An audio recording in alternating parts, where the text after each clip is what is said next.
শেষ অবধি আমার এক্সাম শেষ হলো আর তারপরেই বেরিয়ে পড়লাম ঠাকুর দেখতে। আজ অষ্টমী। এক্সাম শেষ করে অনেক দেরি হয়ে গেছিল, তাই শুধু রাতেই বেরোনো সম্ভব হলো। আমি গেছিলাম ব্যাঙ্গালোরে কোরমাংলার একটা ঠাকুর দেখতে। আর এটা একটা বেঙ্গলি অ্যাসোসিয়েশন আয়োজিত পুজো।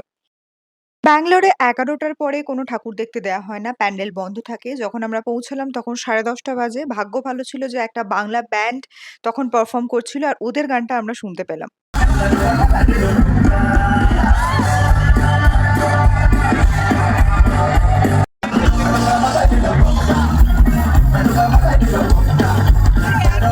ওদের গান শেষ হতেই প্যান্ডেলের পাশে একটা ছোট্ট মেলার মতো বসেছিল। ভাবলাম ওখানে গিয়ে কিছু কেনাকাটা করি। কিন্তু যখন পৌঁছলাম তখন অলরেডি দোকানগুলো বন্ধ হতে শুরু করেছে।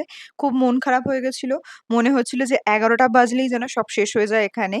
তবুও মনে হলো যে কাছে আরেকটা পুজো হচ্ছে, ওখানে গিয়ে দেখি যদি প্যান্ডেলটা খোলা থাকে। এবং সত্যি ওখানে গিয়ে দেখলাম যে রাতের বেলাতে পুজো হচ্ছে, প্যান্ডেলটা তখনও খোলা ছিল। অনেক মানুষ, বিশেষ করে অনেক বাঙালি ওখানে বসেছিল। অনেকক্ষণ বসেছিলাম আমরাও, ঠাকুর দেখলাম। অষ্টমীর রাতটা খুব সুন্দরভাবে কাটলো, যেটা একদমই আমি এক্সপেক্ট করিনি যে অত রাতে খোলা থাকবে।